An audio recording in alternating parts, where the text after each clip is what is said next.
শেখ হাসিনা একদিকে হেফাজতের উপরে গণহত্যা চালিয়েছিল ৭৭, আবার ওই হেফাজতের এক অংশকে টাকা দিয়ে পয়সা দিয়ে রেলের জমি দিয়ে সুযোগ সুবিধা দিয়ে চৌরার উত্তানে শুকরানা মাহফিল করেছিল। প্রচণ্ড গরমের মধ্যে গায়ে চড়িয়েছেন।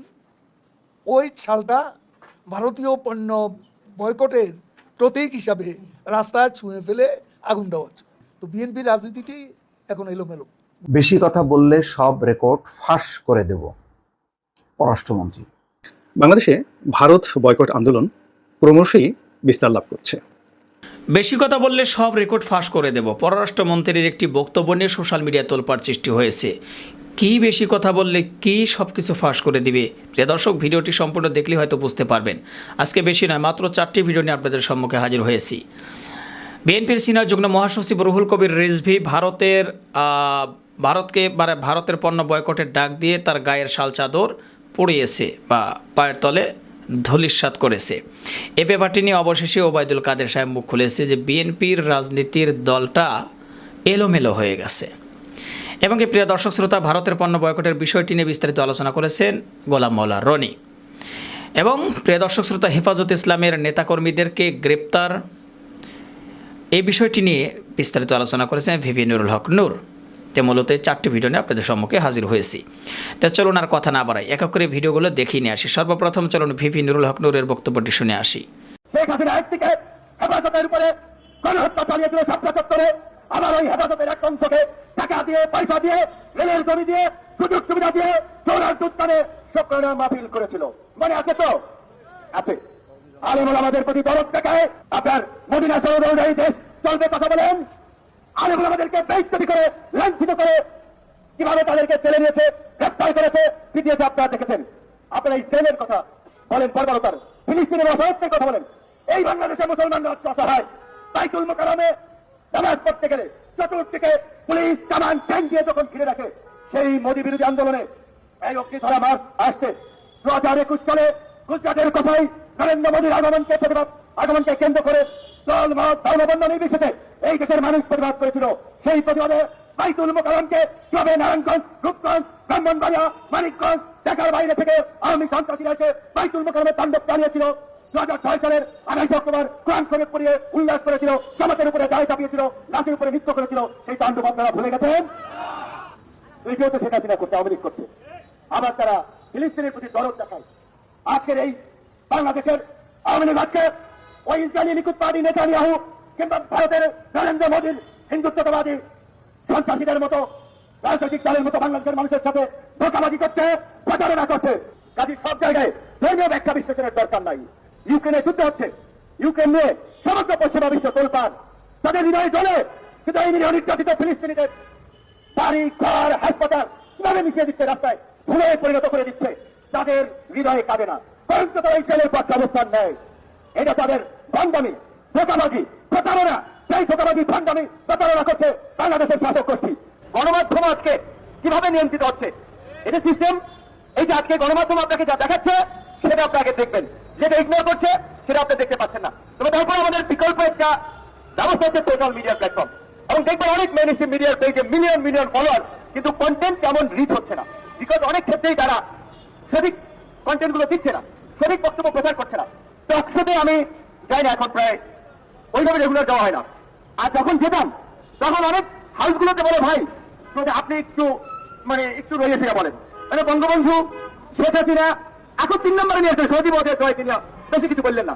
তাহলে টেলিভিশনের লাইসেন্স থাকবে না। টকশোতে নিলে এটা আগে একটু হিন্ট দিয়ে দেয়। আর মিডিয়াতে আজকে কোন খবর টেলিভিশন দেখাবে, পত্রপত্রিকায় লিখবে, এটা অলিখিতভাবে হাসান মাহমুদ যখন তথ্যমন্ত্রী ছিলেন অনেকটা নিয়ন্ত্রণ করেছেন। এরশাদের আমলে শুনেছিলাম গণমাধ্যমগুলোতে নাকি লেফটেন্যান্ট কর্নেল, মেজর, কর্নেল এই র্যাঙ্কের অফিসাররা থাকতেন। পত্রিকার প্রিন্টের আগে দেখতো আজকে স্যার কবিতা লিখেছেন, এটা ফ্রন্ট পেজে দেন, এইটা শেষ পেজে দেন।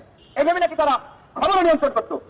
আর আজকে আওয়ামী লীগের টেলিভিশন পত্রপত্রিকা অফিসে তো কর্নেল, মেজর, এসপি, ডিসি, এসপির লোক পাঠানোর দরকার নাই।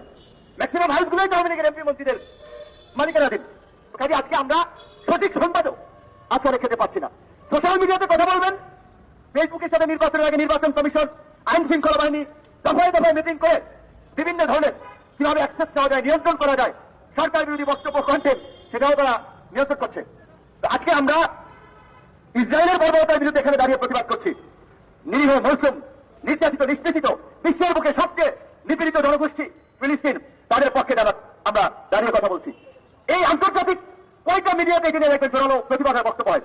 ম্যাক্সিমাম মিডিয়াগুলো ওয়াসিম রশিদ ভাই যেটা বলেছেন, ওই জায়নিস্টদের নিয়ন্ত্রণে শুধুমাত্র গণমাধ্যম নয়, মার্কিন যুক্তরাষ্ট্র বলেন, ইউকে বলেন, ইউরোপিয়ান ইউনিয়ন বলেন, বিভিন্ন শক্তির রাষ্ট্রগুলো তাদের সংসদের সিনেটে যারা থাকে, বিভিন্ন কমিটির যারা চেয়ার থাকে, প্রধানমন্ত্রী প্রেসিডেন্ট যারা হয়, তাদেরকেও নিয়ন্ত্রণ করে এই জায়নিস্টের লবিস্ট ফার্মগুলো, এই জায়নিস্টরা। সেই কারণেই জেরেমি করবিনের মতো নেতাও আপনার প্রধানমন্ত্রী হতে পারেন নাই। অনেক ঘটনা আছে। বার্নি স্যান্ডার্সের মতো লোকও আপনার আমেরিকাতে প্রেসিডেন্সিয়াল আপনার ডিবেটে শেষ পর্যন্ত টিকতে পারে না। ওদের লবিস্ট, ওদের আপনার তদবির এত শক্তিশালী। ভিভি নুরুল হক নুরের বক্তব্যটি আপনারা শুনলেন। অবশ্যই আপনাদের মূল্যবান মতামত জানাতে ভুলবেন না। বেশি কথা বললে গোপন সব কিছু ফাঁস করে দেব, কথাটি বলেছেন পররাষ্ট্রমন্ত্রী ডক্টর হাসান মাহমুদ। আর এই বিষয়টি নিয়ে বিস্তারিত আলোচনা করেছেন মোস্তফা ফিরোজ। তা চলুন আমরা আসল নিউজটা তার কাছ থেকে জেনে নিই।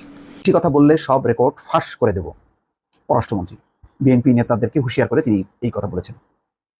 খুবই গুরুত্বপূর্ণ, তাৎপর্যপূর্ণ একটি বক্তব্য সামনে এনেছেন। নির্বাচন নিয়ে, নির্বাচনের বিশেষ করে পরে বলবো না, আগেই অনেক রাজনৈতিক ঘটনা যেগুলো আস্তে আস্তে আমরা জানতে পারছি।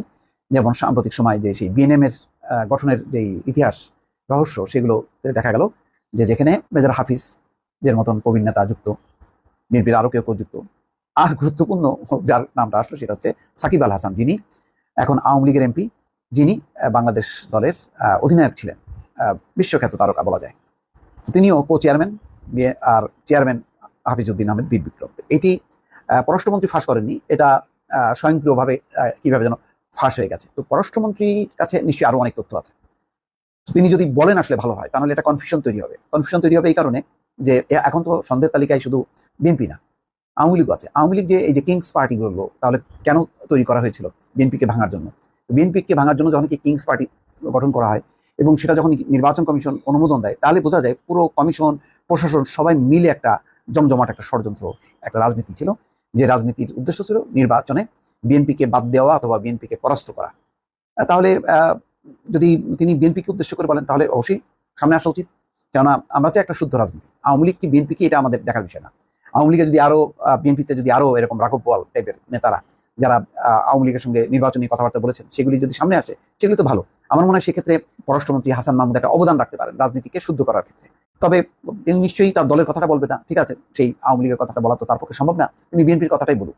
এই সুযোগে যদি বিএনপি একটু পরিশুদ্ধ হয়, মানুষও জানতে পারে দলের নেতাকর্মীরা তারা জীবন দিচ্ছে, তারা জেল খাটছে, তাদের এই ত্যাগ তিতিক্ষা কিছু নেতারা যে লাইন দিয়ে আওয়ামী লীগের সঙ্গে লাইন দিয়ে তারা ষড়যন্ত্র করবে আর নেতাদেরকে এইরকম মানে অমানসিক নির্যাতন কষ্টের মধ্যে রাখবে, এটা তো ঠিক না।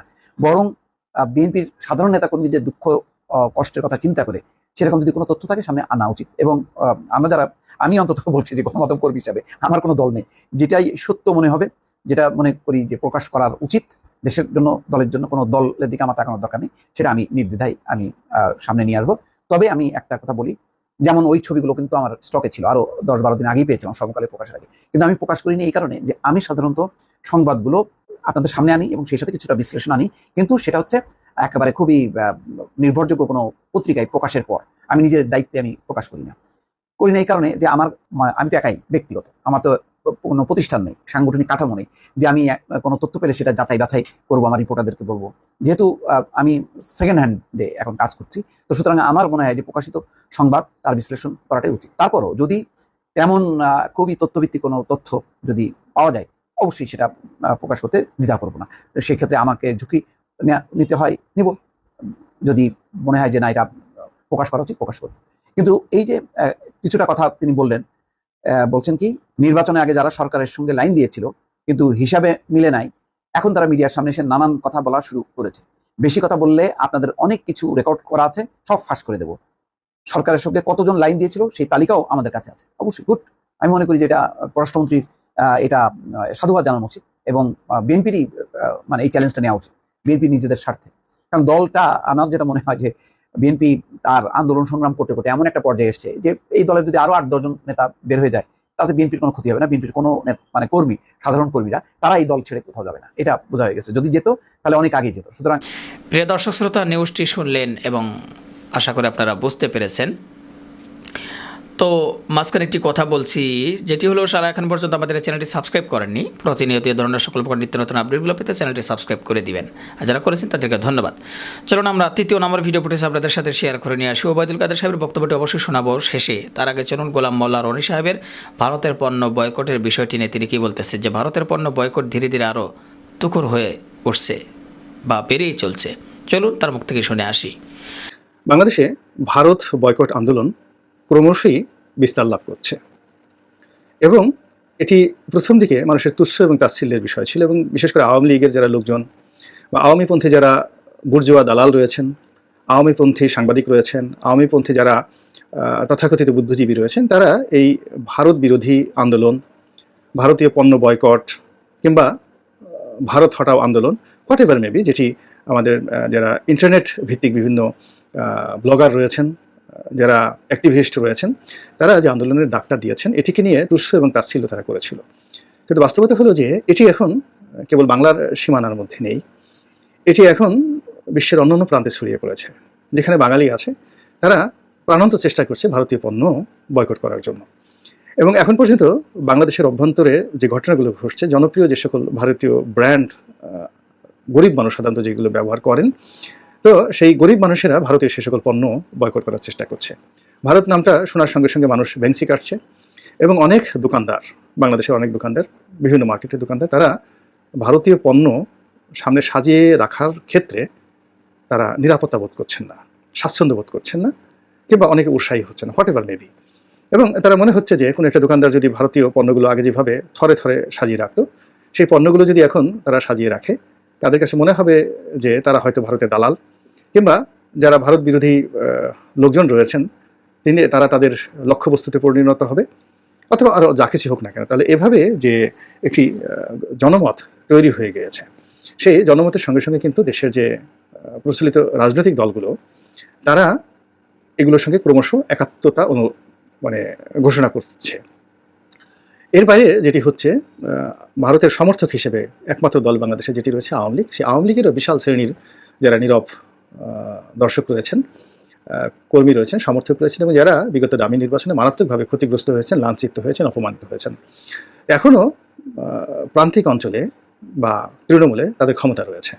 তো এই মানুষগুলো যারা আওয়ামী লীগে আছেন, কিন্তু যারা ডামি নির্বাচনে ক্ষমতা লাভ করেছেন, তাদের বিরুদ্ধ পক্ষ, এবং এদের সংখ্যা বিশাল, ব্যাপক।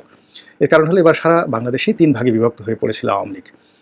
একটি গ্রুপ চলে গিয়েছিল যে নমিনেশন পেয়েছে নৌকার, তার পক্ষে। আরেকটি গ্রুপ চলে গিয়েছিল বিদ্রোহী প্রার্থী, আরেকটি গ্রুপ চলে গিয়েছিল ডামি প্রার্থী, অর্থাৎ ইগল মার্কা, ট্রাক মার্কা এবং নৌকা মার্কা। এই 3টি মার্কাকে নিয়ে রীতিমতো ত্রিমাত্রিক একটা বিভক্তি সারা বাংলাদেশে চলছে। তো যেখানে যে গ্রুপটি জয়লাভ করেছে, সেই গ্রুপটির বাইরে বাকি যে দুটো দল আছে, আওয়ামী লীগের মধ্যে যে দুটো দল আছে, তারা এখন উঠে পড়ে সেই আওয়ামী লীগের প্রার্থী, আওয়ামী লীগের নীতি নৈতিকতা কিংবা ভারত বিরোধিতা প্রত্যেকটা কাজে প্রাণান্ত সহযোগিতা করছে, এবং তারা বেশিরভাগই এখন বিএনপির সঙ্গে যোগাযোগ রক্ষা করছে এবং বিএনপির ব্যাপারে নির্ধারণ নমনীয়তা অবলম্বন করছে। অনেক বিএনপি নেতাকে যারা একসময় সালাম দিত না কিংবা তুচ্ছতাচ্ছিল্য করতে, এখন সেই সকল বিএনপি নেতাদেরকে এই সকল আওয়ামী লীগের যে দুটো গ্রুপ ক্ষমতা আসতে পারেনি শেষ পর্যন্ত, তারা এখন বিএনপির সঙ্গে একটা নেগোসিয়েশন করার চেষ্টা করছে তলে তলে, এবং এরা এই ভারত বিরোধী প্রচারণায় নেমে পড়েছে।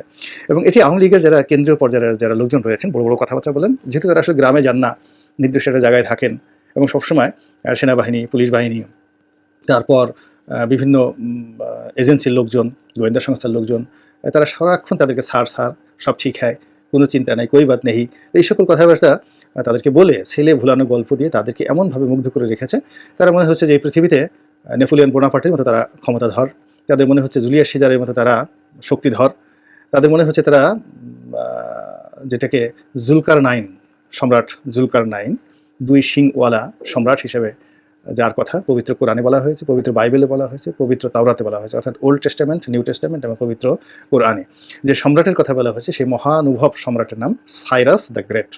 ইরানের সম্রাট ছিলেন আজ থেকে প্রায় 2600 বছর আগে। তো তারা অনেকে হয়তো মনে করছেন যে আল্লাহ রাব্বুল আলামিন যেভাবে সাইরাসকে পৃথিবীতে পাঠিয়েছিলেন, ক্ষমতা দিয়েছিলেন, এবং সাইরাসের জন্য পৃথিবীর সমস্ত ধনভাণ্ডার উন্মুক্ত করে দিয়েছিলেন, সমস্ত রাজপ্রাসাদের দরজা খুলে দিয়েছিলেন, এবং সমস্ত জমিন তার অধীনস্থ করে দিয়েছিলেন, যেটা পবিত্র কোরআনে আল্লাহ রাব্বুল আলামিন বলেছেন। তো সেই সাইরাসের মতো হয়তো এই বাংলার জমিনে এখন যারা ক্ষমতাধর লোকজন রয়েছেন তারাও আল্লাহর দয়ায় ডামি নির্বাচনের প্রার্থী হয়েছেন। আল্লাহর দয়ায় ডামি নির্বাচনের মাধ্যমে তারা বিজয়ী হয়েছেন, ডামি বিজয়ী হয়েছেন এবং একটি ডামিময় দুনিয়াতে তারা এখন রাজত্ব চালিয়ে যাচ্ছেন। প্রিয় দর্শক শ্রোতা, শুনলেন গোলাম মাওলা রনি সাহেবের মুখ থেকে কিছু কথা। অবশ্যই আপনাদের মতামত জানাবেন। বিএনপির সিনিয়র যুগ্ম মহাসচিব রুহুল কবির রিজভী একটি গায়ের শাল চাদর পুড়িয়ে বা গায়ে থেকে ফেলে দেয় এবং বলে যে ভারতের পণ্য বয়কটের ডাক দিয়েছে। আর এই বিষয়টি কিন্তু সোশ্যাল মিডিয়ায় তুমুল আকারে আলোচনা সমালোচনার সৃষ্টি হয় এবং প্রচুর পরিমাণে ভাইরাল হয়ে যায় ভিডিওটি। আর এই বিষয়টি নিয়ে অবশেষে আওয়ামী লীগ সাধারণ সম্পাদক ও সেতুমন্ত্রী ওবায়দুল কাদের সাহেব রুহুল কবির রিজভীকে উদ্দেশ্য করে এবং বিএনপি দলকে উদ্দেশ্য করে কিছু মন্তব্য করেছেন। চলুন কি মন্তব্য করেছে তার মুখ থেকে শুনে আসি। মির্জা ফখরুল সহ একে একে সব নেতা তাদের জেল থেকে বেরোয় প্রচণ্ড গরমের মধ্যেও গায়ে চড়িয়েছেন। ওই শালটা ভারতীয় পণ্য বয়কটের প্রতীক হিসাবে রাস্তায় ছুঁয়ে ফেলে আগুন দেওয়ার জন্য। তো বিএনপির রাজনীতিটি এখন এলোমেলো, গোলমেলে, বোঝাই মুশকিল। তো এখানে এখন কাকে খুশি করতে চাইছে আমরা তো এটাই বুঝতে পারছি না। একটা পয়েন্ট আমি বলতে চাই, এটা বিশেষভাবে লক্ষ্য করার মতো। এখন বিএনপি আসলে কোন পথে চলছে সেটাই তারা রাজনৈতিক দল হিসাবে যেভাবে তারা এখন নিজেদের পথহারা প্রতীকের মতো দিশেহারা হয়ে পড়েছে এবং দিশেহারা হয়ে তারা যখন যা খুশি তাই বলছে, যখন যা খুশি তাই করছে। এবং আজকে দেখুন মির্জা ফখরুল সহ একে একে সব নেতা তাদের জেল থেকে বেরোয় গেল। আর মির্জা ফখরুল বক্তব্য দিচ্ছেন, বিবৃতি দিয়ে বলছেন, মনে হয় সিঙ্গাপুরে এখন তিনি বিবৃতি দিয়ে বলছেন যে দমন পীড়ন চলছে। তাহলে আপনি মুক্তি পেলেন, মির্জা আব্বাস মুক্তি পেল, আমির খসরু মুক্তি পেল, প্রায় সকল নেতাই তো বেরিয়ে গেছে। এখন দমন পীড়ন কোথায় হচ্ছে? এটি স্ববিরোধী বক্তব্য নয়? আমি সেটাই বলতে চাই। তো প্রিয় দর্শক শ্রোতা, শুনলেন ওবায়দুল কাদের সাহেবের কথাগুলো। তো মূলত আজকে এই 4টি ভিডিও নিয়ে আপনাদের সম্মুখে হাজির হয়েছিলাম। এক এক করে 4টি ভিডিও আপনাদের সাথে শেয়ার করলাম। আশা করি সম্পূর্ণ নিউজটি আপনারা মনোযোগ সহকারে দেখেছেন এবং শুনেছেন। অবশ্যই আপনাদের মূল্যবান মতামত ভিডিওর কমেন্ট বক্সে জানাতে ভুলবেন না। পরলে ভিডিওটি শেয়ার করে সবারই দেখার সুযোগ করে দেবেন। আর আমাদের এই চ্যানেলে এখন পর্যন্ত যারা সাবস্ক্রাইব করেনি, প্রতিনিয়ত এ ধরনের সকল প্রকার নিত্য নতুন আপডেটগুলো পেতে আমাদের চ্যানেলটি সাবস্ক্রাইব করে আমাদের সাথে থাকবেন। আর যারা করেছেন তাদেরকে অসংখ্য ধন্যবাদ জানিয়ে ভিডিওটি এখানে শেষ করছি। আবারও দেখা হবে, কথা হবে নতুন কোনো টপিক, নতুন কোনো ভিডিও নিয়ে। ভালো থাকবেন সবাই। আল্লাহ হাফেজ।